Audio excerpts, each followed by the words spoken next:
யார் எப்படி சொல்கிறாங்க எனக்கு தெரியல.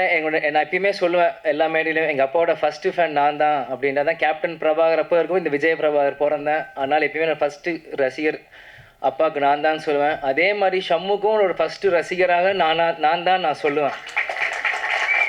ஏன்னா அவன் பண்ண சகாப்தமாக இருக்கட்டும், மதுரை வீரனாக இருக்கட்டும், இப்போ பண்ண படைத்தலைவனாக இருக்கட்டும், நெக்ஸ்ட் வர கொம்பு சிவியாக இருக்கட்டும், எத்தனையோ படங்கள் பண்ணாலுமே அந்த சகாப்தம் படம் பண்ணும்போது மலேசியாவில் ஒரு ஷூட்டிங் ஷூட் பண்ணும்போது 100 ஃபீட்லேருந்து ஆக்ஷன் நாங்கள் கேப்டன் வந்து இல்லை டூப்லாம் போடலாமா என்னென்னு கேட்டுட்ருக்காரு. இவன் ஜம்ப் பண்ணிட்டான் மேலேருந்து.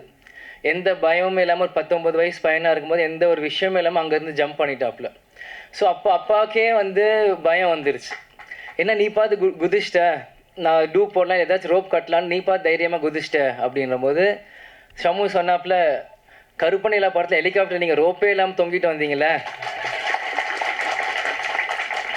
அது எங்களுக்காக பண்ணும்போது உங்கள் மகன் நான் வரும்போது உங்களுக்காக நான் 100 மாடியிலும் குதிக்கிறது எனக்கு என்ன, எனக்கு எந்த அச்சமும் இல்லை, உங்களுக்குள்ள அதே ரத்தம் தான் எனக்குள்ளேயும் ஓடிட்டுருக்கு அப்படின்னு ஷம்மு சொல்லும்போது உண்மையிலே அந்த இடத்துல நான் வேந்து பார்த்தேன். அதே மாதிரி சகாப்தம் ஒவ்வொரு ஷாட்டுமே தம்பி எப்படிலாம் ஃபைட் பண்ணியிருக்கான்ட்டு எனக்கு தெரியும்.